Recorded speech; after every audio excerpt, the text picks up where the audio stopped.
ஒவ்வொரு முறை நாம திருப்பணி செய்யும் போதும் அந்த திருப்பணியில சாமிக்கு திருநாமம் இடும் போதும் பல அதிசய நிகழ்வுகள் நடந்துகிட்டு தாங்க இருக்குது.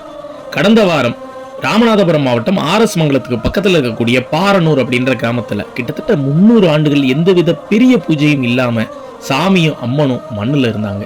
அவங்கள மீட்டெடுத்து ஒரு மிகப்பெரிய ஒரு திருப்பணி கோவை அரண்பணி அறக்கட்டளையோட நம்ம செஞ்சு முடிச்சிருந்தோம். அப்போ சாமிக்கு நாம திருநாமம் இடும்போது ஒரு மிகப்பெரிய அதிசய நிகழ்வு நடந்தது.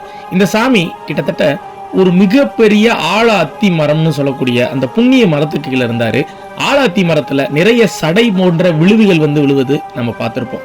அந்த மாதிரி சடை கொண்ட அந்த மரத்துக்கு கீழே வீற்றிருந்த பெருமானுக்கு கடைமுடி ஈஸ்வரர் அப்படின்ற திருநாமம் வந்தது எல்லாரையும் ஆச்சரியத்துல ஆழ்த்துச்சுன்னு தாங்க சொல்லணும். அதே மாதிரி அம்மனுக்கு ஓட்டை காளியம்மன் ஒரு பெயர் தான் இருந்துச்சு. இன்னைக்கு இந்த அம்மனுடைய பெயர் அபிராமி அம்மை.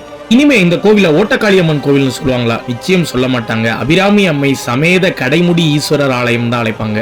இந்த பாக்கியத்தை எங்களுக்கு வழங்கிய இறைவனுக்கும் இந்த திருப்பணிக்கு முதுகெலும்பா இருந்து எங்க பின்னாடி எல்லாருக்கும் உதவிய சிவசொந்தங்களுக்கும், குறிப்பா இந்த திருப்பணிக்கு உதவி செய்த நேயர்களாகிய உங்களுக்கும் எங்களுடைய பாதம் தொற்ற நன்றிகள்.